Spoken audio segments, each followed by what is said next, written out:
This week, professional internet celebrity and Barstool Sports founder Dave Portnoy announced a new ETF called Buzz. It was just listed on the New York Stock Exchange this morning. He released a video saying that he believes in it, that he believes in what they're doing. Their website brags that over the past year, Buzz is up 73%, while the S&P 500 was only up 25%. The video clearly had the word ETF dubbed in.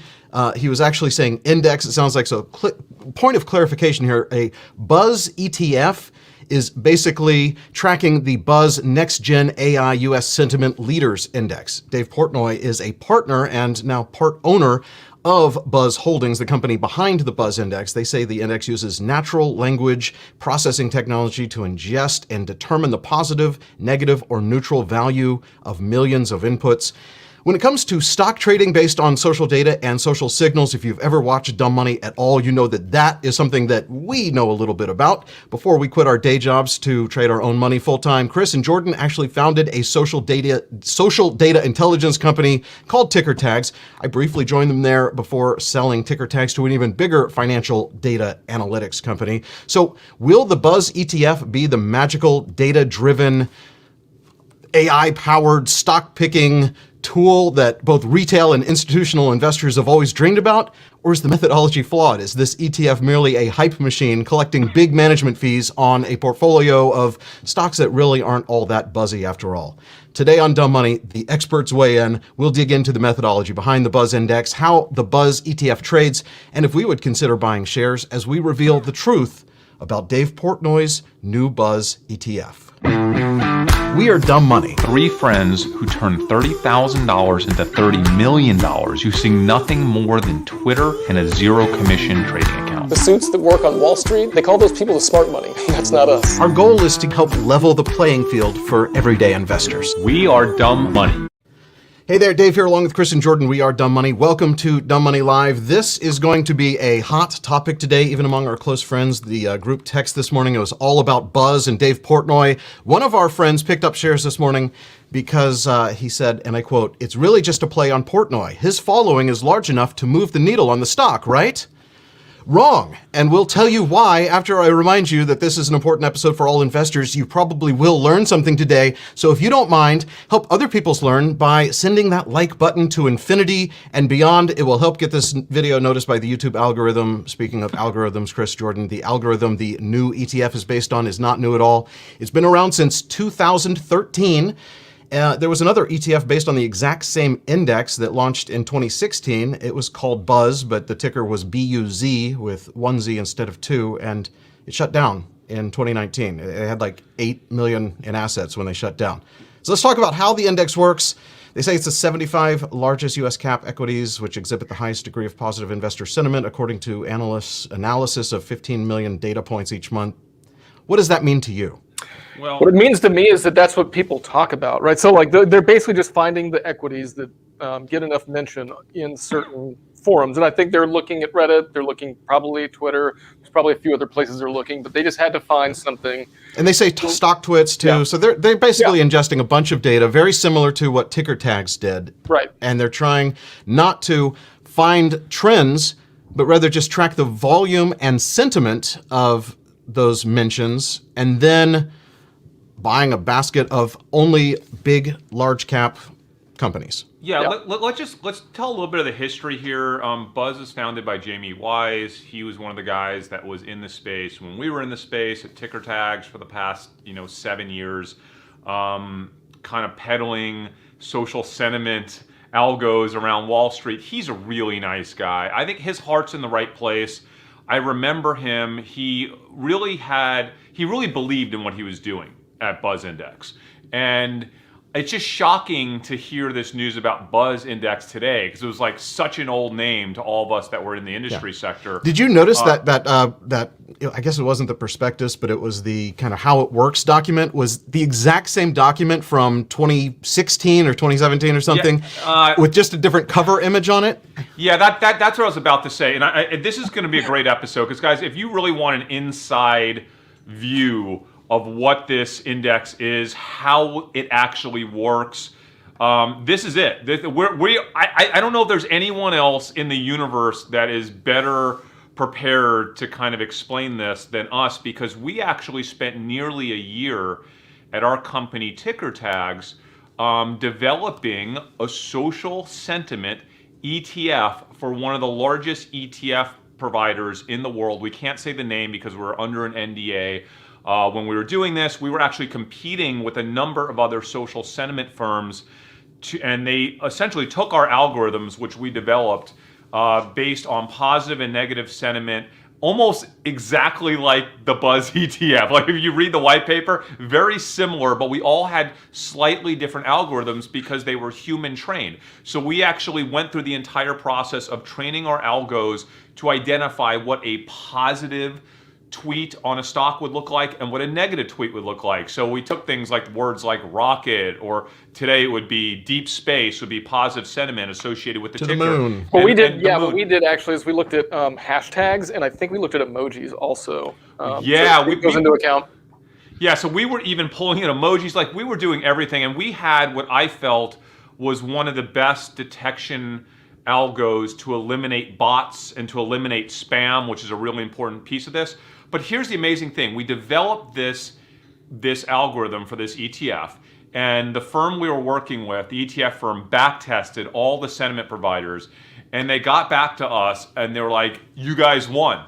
We're like, what? We won? Like, yeah, you guys were the best performing of all the algorithms, but it didn't work out how they anticipated, because it wasn't that we would hold a basket of stocks, or they would develop to hold a basket of stocks, and those basket of stocks would do better over time.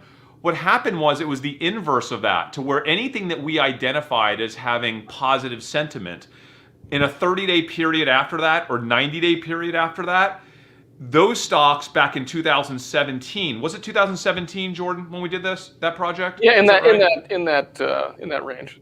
Yeah, so those stocks actually went down in the months after they had the positive sentiment. So in order to release an ETF product that actually made sense in 2017, based on 2016 data and 2017 data, you would have to do the opposite. The fund would have to short those stocks, which really didn't market well or communicate well into the ETF world. So they actually folded the entire project, even though we won the project. So there would have been a Ticker Tags ETF. It would have been really cool. We would have been the first. Basically, we developed a contrarian indicator tool.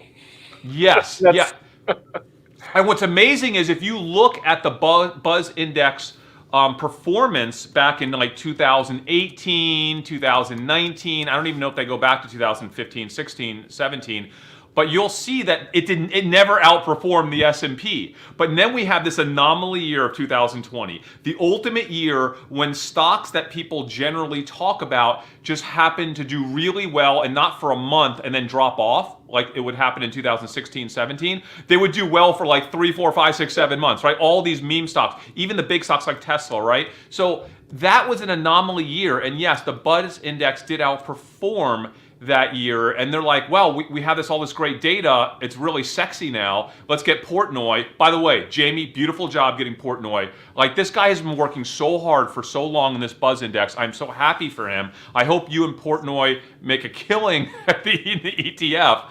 But we're going to actually talk about how this is constructed, right? And exactly what they will be investing in, because I think there's a lot of misinformation out there. People don't understand sentiment as it relates to tickers and the degree or lack of volatility when it comes to sentiment, and what type of stocks will actually be in this fund and how often they will or won't get churned, because there's hardly ever any variation. Exactly, and I think a lot of the confusion kind of based around Portnoy being associated with it is because Portnoy's involved, it's got to do well, right? Because people are going to be throwing their money into whatever Portnoy is doing. But the fact is, they're not investing in Portnoy, they're investing in a bunch of big cap companies that happen to get mentioned. So I think that is like the very entry-level kind of confusion, because the more people invest in Buzz, all it's doing is giving Buzz more money to then go buy those stocks with that are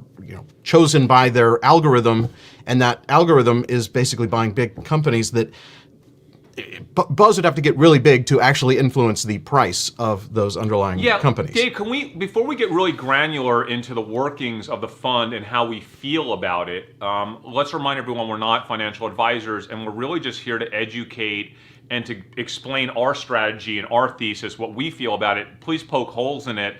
Do your own work, make your own investment decisions, because we don't know what your risk tolerance is.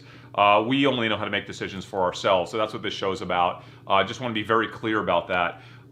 So Dave, what the constructs of this ETF are really interesting, and it's not what people think. You have to meet certain criteria as a stock to make it into this fund. Let's just go over the criteria, because I think once you understand the criteria, you'll really start to understand how this fund is going to be constructed. So, criteria 1, market cap. That's a big one. 5 billion or more. What does that mean? That means that stocks like AMC would not have made it into the fund until they got traded up to like 15 bucks a share, right? And then once they got big enough, then 30 days later, because the fund is using data like 30-day, I believe it's like 30-day rolling data. They rebalance. Way after. Yeah, they rebalance monthly based on what happened in the prior 30 days. So they would basically be buying what people were talking about 30 days ago in aggregate on average during that time frame. Now, but the thing is, would that stock even still be eligible? Would they have, brought into account how long does it have to be a certain market cap before it is introduced into the ETF? They're not that specific, right. And quite honestly, between me and you, and I don't know the exact inner workings, but based on my knowledge of the Buzz ETF, I don't think it's that sophisticated. I think if they meet criteria, they meet criteria. So I'm going to assume that you meet the $5 billion minimum market cap. Now you're eligible, right? I think there also has to be like 1 million shares a day traded. So there's some eligibility factors, right? Once you're eligible, then they have a proprietary algorithm, and we all did that, right? We all have our proprietary algorithms, but truthfully, I don't care how proprietary the algorithm is. It's just a sentiment algorithm, and there's like dozens and dozens of them out there, right? We had one that we thought was the best of any sentiment. Interesting about that. So, and Wes helped develop that, by the way. Yeah, Wes. That was Wes's algorithm for everyone that's watching. I did the, just the nuts and bolts, but Wes actually, made the thing sing. But what's interesting to me is that while ours was contrarian, could you imagine if it would have been running in 2000? It would have gotten murdered. Oh my gosh! Right? well, to be clear, Jordan, it wasn't our job to develop a trading methodology around it. From what we assumed that it was doing, it could have gotten murdered. Yeah, that was the ETFs company's methodology that we they were just going supplying the information. Yeah, I'm even trying to just pull up so that we can see what their holdings are, and the Buzz this morning has basically broken their website.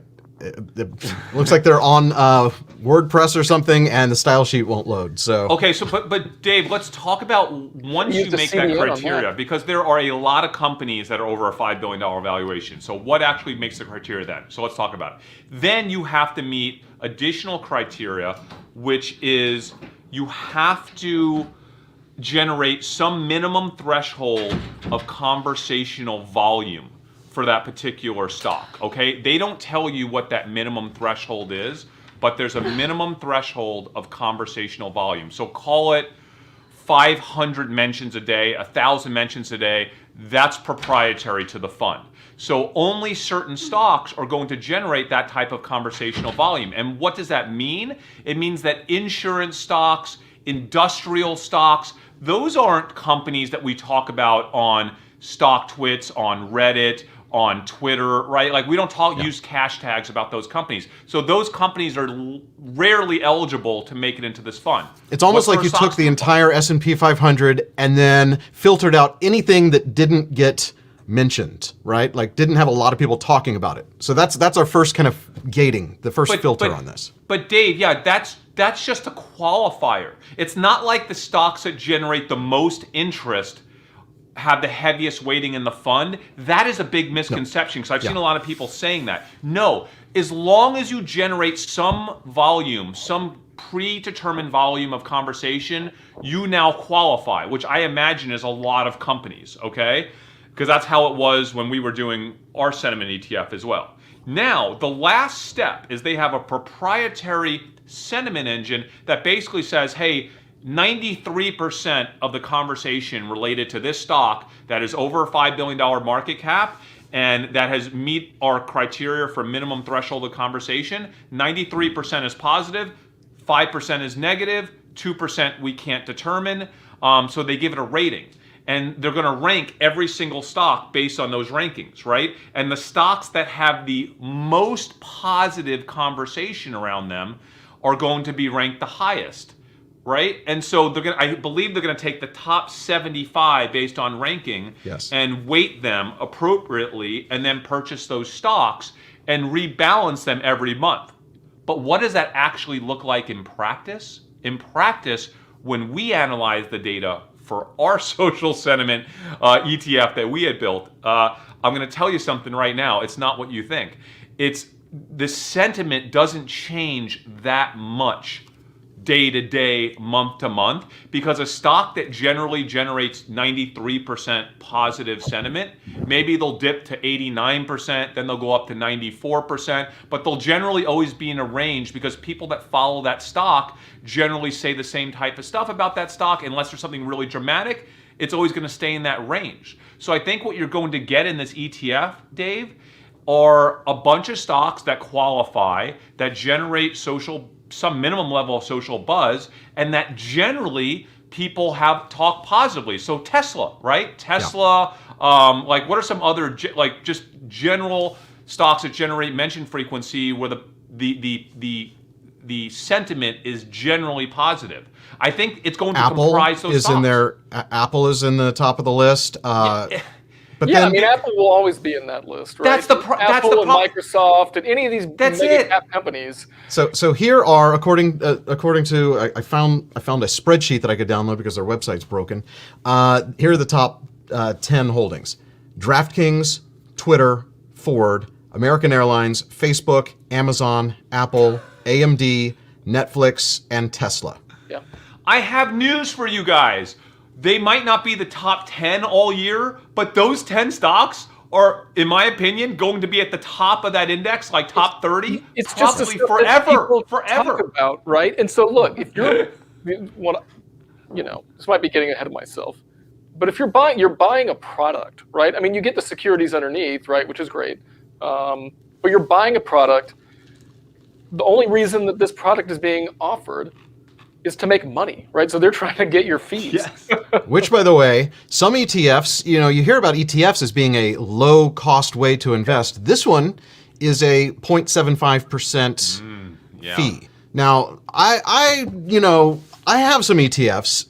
The ones that I have are all in the 0.0 something percent management fee. So the one thing, if I could invest in Buzz Holdings Company, the company that made the index, the company that is licensing it out to Van Eck to actually manage the fund, if I could invest in the back end of this, I would. I'm not buying shares of the ETF itself. Well, right. Yeah, I mean, the question you have to ask yourself is, are you willing to pay almost 1% management fee every year? So 1% can take it every year. Are you willing to pay that, which, by the way, goes to Portnoy probably, and goes to... By the way, the founder of this fund, as I said, is a really nice guy. Like, out of all the guys I met, like, he's actually a really good guy. I don't necessarily mind him making money. He's been working at this for a long time. Yeah, there's nothing wrong with making money. You just have to decide, do you want to pay him? But do you want to pay them to invest in Apple, Twitter, Ford? Like, are these like mysterious companies that you can't find on your own? Like, guys, I'm just being very clear with you right now. That's what you're investing in this ETF. And the rest of the top of that list is also big names. It's Microsoft, Pfizer, Disney, Pinterest, Virgin Galactic. I mean, it's basically stocks that we talk about on this show. So let's just give this, because I think a lot of people don't understand that we spent many years behind the curtain working with Wall Street, biggest funds, biggest institutions, and I want to give you a little window into the ETF game, the people that make ETFs, right? Because we almost made one. This is how we think. I'm just going to be brutally. This is how we think. ETF's an ETF. Dude, they're so basic. They're all so I mean, they're all just so basic. Like, if you could come up with a cool new way to market an ETF, and at the time we were in it, a social ETF sounded kind of cool. It's essentially a marketing game. Marketing tool. The structure of the ETF is never that big of a deal. Like, we just showed you what is in this ETF. But if you can come up with a cool branded wrapper, people think it's interesting. And now you have Portnoy out there making a really cool video, and he's a huge name. And guess what? You can make a lot of money as an ETF creator, okay? And so we were going to do it because we were looking at a way to make money for our technology at Ticker Tags, and we had great people working on these algorithms. It was a way for us to monetize it. But as an investor, like, literally, just so you know, these things are created just to make money, just like mutual funds. They're created to make money for the people that make them.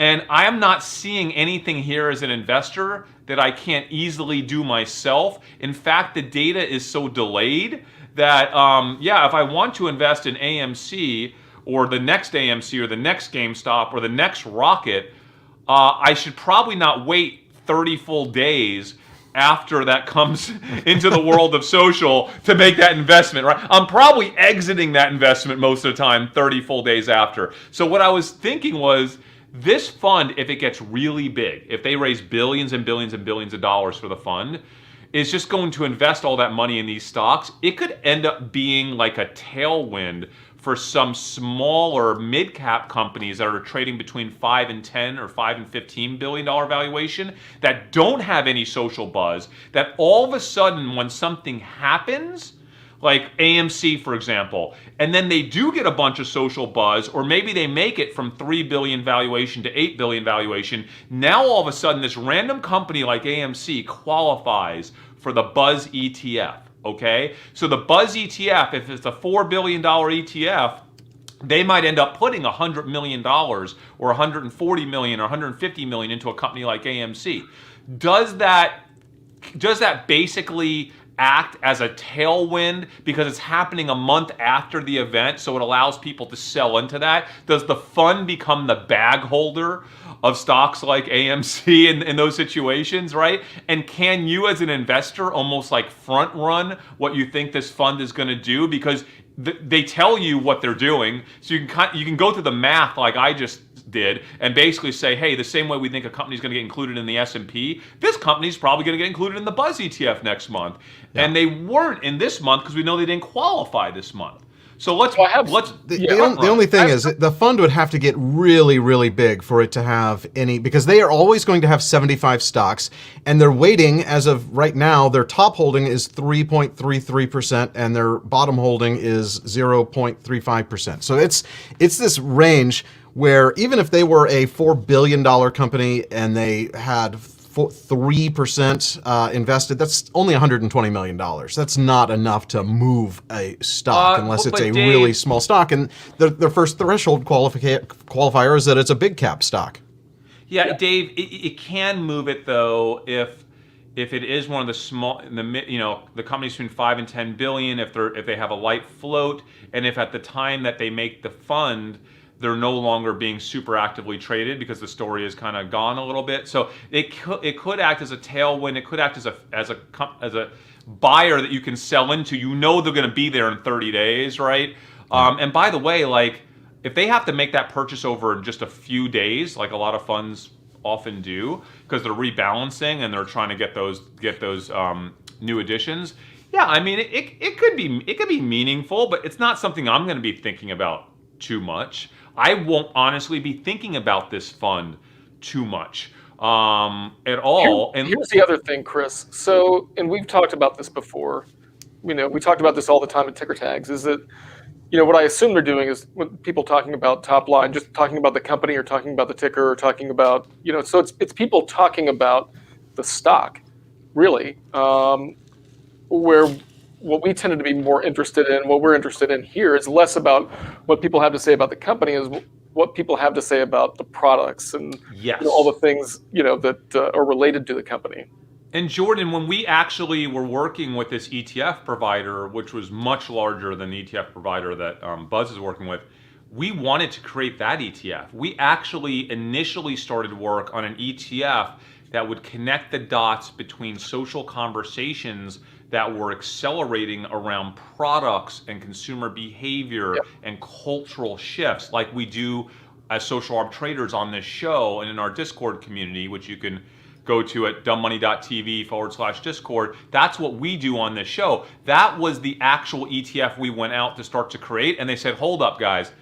This is amazing. We love what you want to do. We think it's mind-blowingly cool. And that would actually be a super big game changer in the market if we could put out an ETF that actually traded people conversing about brand names and conversing about cultural shifts and how it impacted stocks in the sector. But let's walk before we run. Let's do a very, very simple social ETF that was just positive or negative about tickers. That's it. And we're like, that's all you want to do? Like, that's super simple. And so we just like, we'll get that done in a few months, and we create all the algorithms and send it to them, and you know, we won. You know, the testing they were doing. But like, Jordan, I agree. That's an ETF that if someone were to actually model of it, there are so many barriers to be able to replicate that ETF, to be able to figure out what it's doing, right? That even with some delay in the data, it would be super powerful, but that's not what Buzz is. Yeah, but again, the problem with doing stuff like that, in that, you know, the way that these things are verified and the way that the prospectus works on all of them, and you know, all the language that goes around them, is that is a very complicated thing to get approved, right? Because there's too many moving parts. Because basically the way these work is that you put in a model and you back test it, right? And you prove those results and you send those, and then you put that as part of the prospectus. But if your model is constantly changing to account for new products or new ideas or new services or new people, that introduces change into the model. And I don't, you know, you can't really back test something that's forward looking, right? Jordan, that's why I'm really like glad that we're out of that side of the industry, because it was so we always tried to do the right thing. We were like, oh, we're going to make an ETF. Let's actually produce an ETF that should outperform over a long period of time. And the ETF providers are like, well, let's just do something that's not too complex, that we can wrap a marketing banner around that will sound really snazzy, right? That's so we can make money simply. That doesn't mesh with what I wanted to do, and so that's what this ETF is. It's fairly simplistic in terms of the way that it's trading sentiment, positive, negative sentiment on stocks from 30 days ago. But the reality is sentiment. You know, Jordan, how many conversations do we have over 5 years with Wall Street trying to explain that sentiment doesn't really matter, because sentiment rarely changes. It only matters when it's a huge shift in sentiment.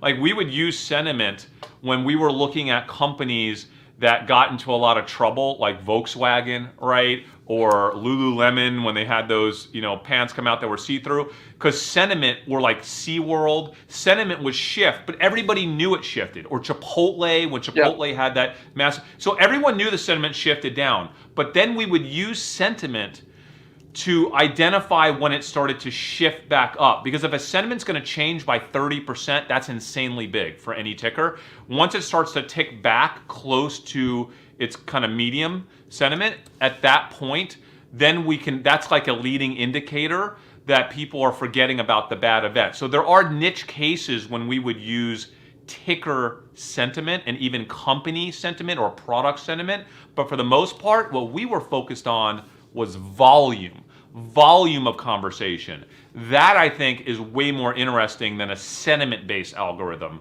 for trading stocks. But again, it gets more complex, because with volume comes context. With context comes interpretability.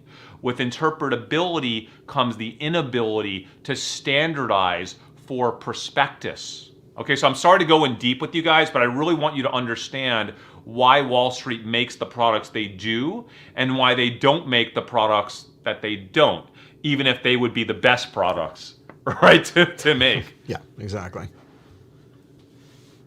So that's it. I'm just looking at the live stock market right now. J Powell is doing his thing, and making the market do this thing. So just thought you might want to know. I am no longer green, guys. You might need to change your shirt to red there, Jordan. Yeah. Yeah. By the way, just some highlights. Deflationary pressures are not going away quickly. He's determined not to repeat the inflation mistakes of the 60s and 70s. He's well aware of the history of high inflation and will not allow it. So he's basically saying he's going to keep these rates low, but yeah, this is what's Whatever happening. he's saying isn't working, obviously. And I don't get caught Say it up. louder, J Powell. Say it, scream it. I don't get caught up in this stuff. And listen, a lot of people that are asking me, Chris, what are you doing? Like, I just don't care. I don't get caught up in this. If my account gets crushed, it gets crushed, and it's getting crushed right now. But I don't involve myself with these types of market movements that are related to things that are out of my control. I'm not a, listen, there's 100 opinions on what the market is going to do on a macro level based on inflation and deflation and the treasury rates and what Jay Powell says. Like, what's going to happen is going to happen. I'm a social arb trader. I don't mess with that. So my account's crushed right now. I hate that I'm like midway through this episode and people are just telling me that, and all I can do, I just want to check my account, and I check it, and like mid-sentence, it's just such a bummer to see your account get crushed 7 figures in 15 minutes. But it is, and we're losing a lot of money, just like I assume a lot of you guys are. So just know that if you were losing today, chances are we are losing a lot worse than you. So I'm not doing much. Now, if I get to a point where I'm going to start to get margin called, I'll have to thin down, and that's where the big decisions get made, right? How close are you to that? I know you're always at a delicate balance with your margin call. I'm always at a delicate point. It hasn't happened yet today. I'll look at my portfolio. I might thin out some stuff. I'll just have to look. It's hard, right? Because I try not to let tax influence my decisions, but there are a lot of big gainers still, even with this market. And when people are saying, Chris, your mom's calling. Oh no, she better not. She better not. No, we'll just let this ride. I have still my picks that I think will do well regardless of the market here the next few months. So again, I've been buying this week more TAP. Although the data's not out yet on their new product. So I might at any point in time pull all that investment back if the ROX Tau energy drink doesn't do as well as I anticipate it to do over the next couple months. But as of right now, I was telling you about this, Jordan, yesterday. I was like, I want a recovery trade that hasn't already gotten ahead of itself. And Live Nation. yeah, right. Like they're all. No one's a bigger fan of Spirit Air than me, but I sold some of my Spirit Air, not a lot, but I sold some of my Spirit Air this last week. So I'm like, dude, like at a certain point, everyone's now seeing the picture, right? Like information parity, everything we've been talking about for 10 or 12 months, the roaring 2020s. You're always going to regret not owning enough of these rebound stocks. And so I went in so heavy on them.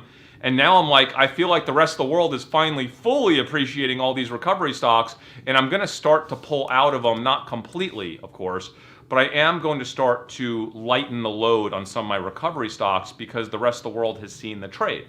So if I have to cut some, I'm probably going to take some out of my recovery stocks, guys, this week. To meet my margin call, of course. But I do feel that TAP, Molson Coors, for me, I feel like that is a recovery stock. And by the way, they were doing good yesterday and today. I feel that is a recovery stock that's not really appreciated as a recovery stock, that also has a social arb element to it, that also is not appreciated. So it's not a high conviction trade for me, but it's kind of one of the best things I have going right now in my portfolio that I think has room to go from information imbalance to information parity over the next 3-4 months, and also benefit from the recovery trade, which again is part of the social arb because people are not looking at Molson Coors as a big recovery trade. I believe they are. And if they reinstate their dividend, all the dividend guys will go nuts on it too. Yeah, it's just part of it. Yeah. So hey guys, we do have to cut our show a little bit short today because we have a big project. We have multiple big projects actually. One of them is going to be announced. Dave, would you say probably early next week now? We're a little delayed. The big one?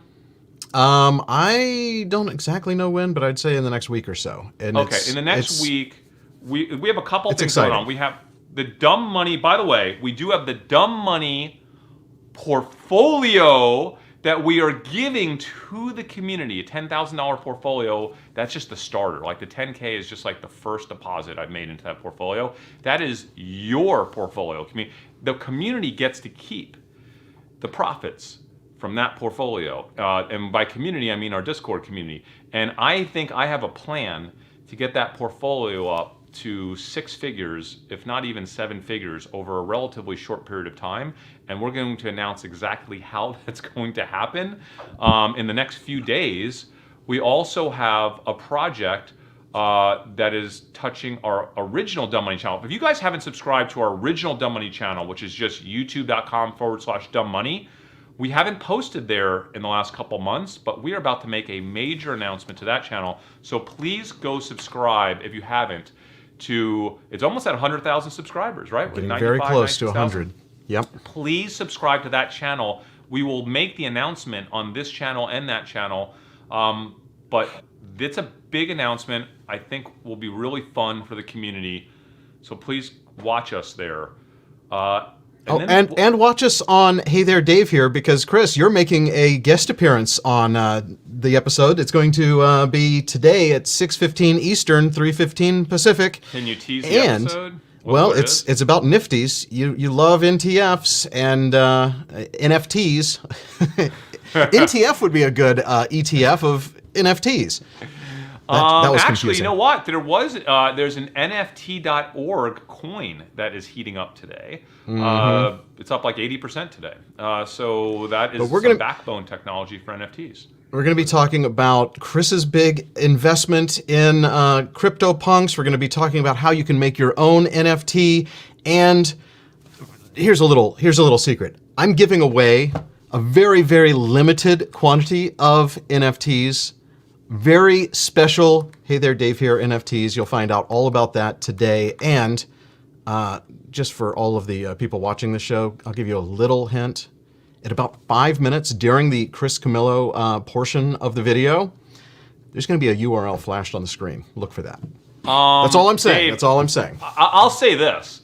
I have not seen that URL, but I will be watching the episode live to see the URL, because I know what the URL is going to be. I know what it's about, and I want to be part of it. So, I'm just watching like everyone else tonight.